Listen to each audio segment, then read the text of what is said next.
It was the night of December 31st. We had gone to bed early after eating the grapes. Thirst. A glass of water. Bathroom. I had never been to the bathroom as many times as when I was pregnant. That night was no different. Now, when I remember it, when I try to tell it, I realize that it was thanks to getting up for the third time during the night that I understood that life can turn upside down in an instant. It's no longer like it used to be, and it'll never be again. I went back to bed and I felt it. I felt that something wasn't right. His breathing wasn't normal. The breathing that had accompanied me so many nights wasn't his. I tried to wake him up. I felt my pulse quicken. I started sweating or shaking, I don't know. Now I wonder what made me go out to the landing asking for help. I don't know. But there I was, in my gown, which I could barely button up, knocking on the doors, calling out to neighbours who I'd barely exchanged words with. There I was, me in my gown and my belly, and my bare feet. Me, my belly and me, and fear. When they finally opened, all the words tumbled out of my mouth. I heard myself saying, "Help me, please." Everything started going very slowly. My neighbours, the fear of losing him was gripping my throat. Her patiently taking my phone, giving them the address that I couldn't remember, going into my house. The voice on the phone explaining to my neighbour what we had to do. Pupils, pulse compressions, chest compressions. I remember it in slow motion. 1, 2, 3, 4, faster, 5, 6, 7, 8. That's it.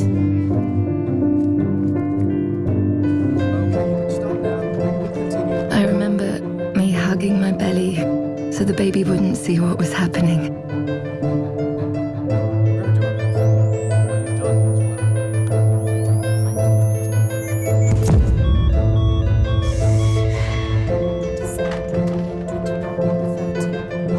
I remember feeling infinite gratitude for these magical strangers who had helped me without knowing me. And an idea was going through my head like a neon sign. A neon sign going on and off again and again. I don't want to lose you. I don't want to lose you. I don't want to lose you.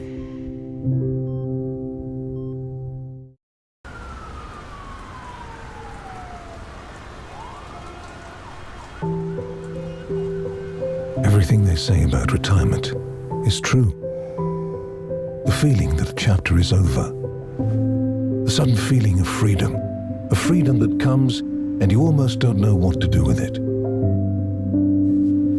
But what you're told is that your head knows you're retired, but your body doesn't know it. You wake up at the same time as when you were at work. That early morning, it happened again. I woke up and put the kettle on, and I lay there like a fool, thinking I had no reason to put the kettle on at that time. All of a sudden, I heard screams. There's someone shouting on the stairs. Can't you hear it? Yes. Help, help. Yes. And then we hear it.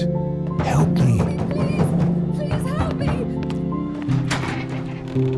Hello. There she was, I'm the neighbour from downstairs. barefoot, Yes, we know. in a gown, What happened? pregnant. Trying for a while. I don't know what's wrong. Please help She seemed familiar, and I remembered a couple who had just moved in. We met once on the stairs. the address yet. She said that something had happened to her husband, The number. and I didn't doubt it for a second. Rosa, my wife, An ambulance. said that an ambulance had to be called. At least I think that's what she said. I tried to remember what to do in those cases. The pulse. How do I take his pulse? Where is it? 5 minutes ago I was having a coffee, and now I'm saving a life. Rosa and the girl entered the room. Rosa was talking to someone. Chest compressions. Not breathing. An ambulance is on its way. And me, looking at myself from the outside, like in a film, thinking that just a few minutes ago, I was preparing a coffee. 4, 5, now I was compressing a man's chest whose name I didn't know, applying pressure as if my own life depended on it, pumping his heart and trying to make him live for that girl in the gown and the baby they were expecting. For Rosa. For me. They arrived immediately. When they put the paddles on him and his body convulsed, I noticed that Rosa hugged the girl. They kept trying to save his life and I hugged them. The girl repeated, "Thank you, thank you." Rosa said, "Everything's going to be okay. You'll see." And I didn't know what to say. I didn't know what to say.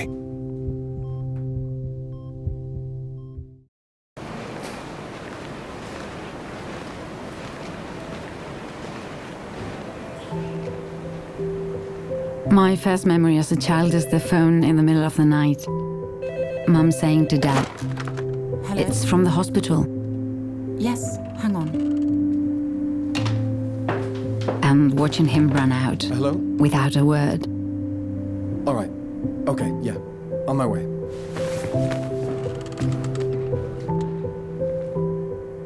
Since then, I've known that I wanted to do that, to be there, Thanks. The nurse will come to remove your IV. to help people in the moment they need it the most. Happy New Year, take care. You too. Thanks. To be alert. I like being alert. We were informed that morning at around 6:30. It's curious how all your senses sharpen when you get a call like that.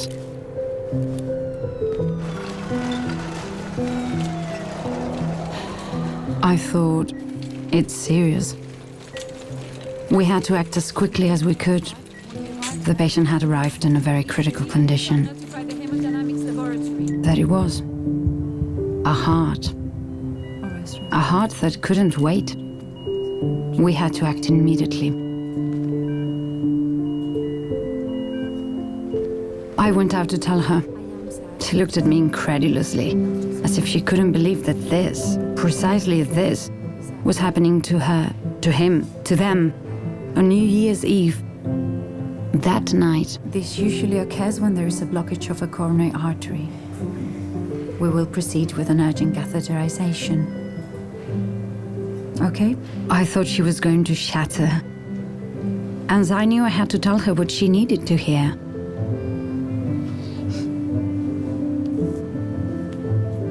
Look, I can assure you our team has a lot of experience.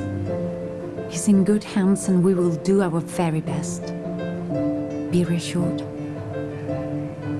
Okay. Trust us. How far along are you? 7 months. He's going to be okay. Okay.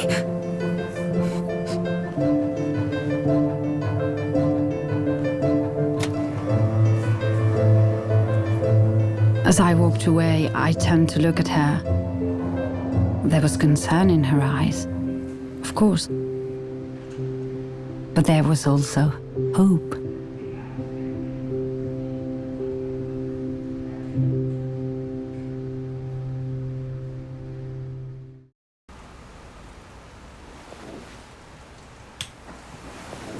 Since a few months ago, since what happened to me, I can't remember my dreams. When Nuria woke me up, I remember that I wasn't scared. It was exactly 3:20 in the morning. My water broke. She was happy. She said it happily. And a little worried, of course. Just a little. Helping her get dressed as if it wasn't unusual seemed to me the most normal thing in the world. The suitcase, I thought, take the suitcase, put her pajamas in it, Nuria's pajamas, the baby's clothes. I was thinking, we're going to the hospital, and maybe in a few hours the baby will arrive, and we'll be parents. Being a father. Something so normal and extraordinary. The car journey. Breathing. contractions. Counting time. Elastic time. I looked at her and I couldn't believe how beautiful she looked. Nuria.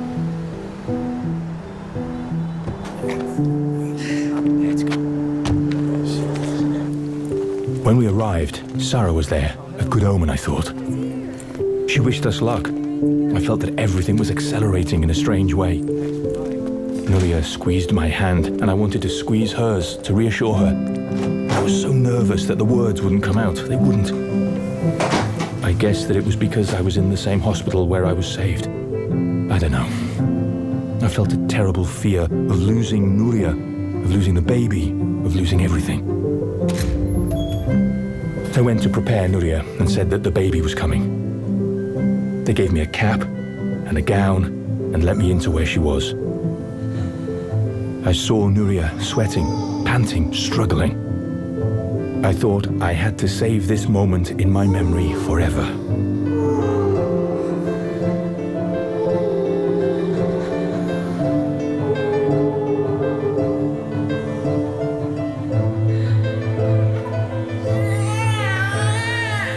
When Paula was put in Nuria's arms, I realized that I was crying. I was trying to wipe my tears so that the first time my daughter saw me, I wasn't crying, but I kept crying. I've never felt so happy to be alive.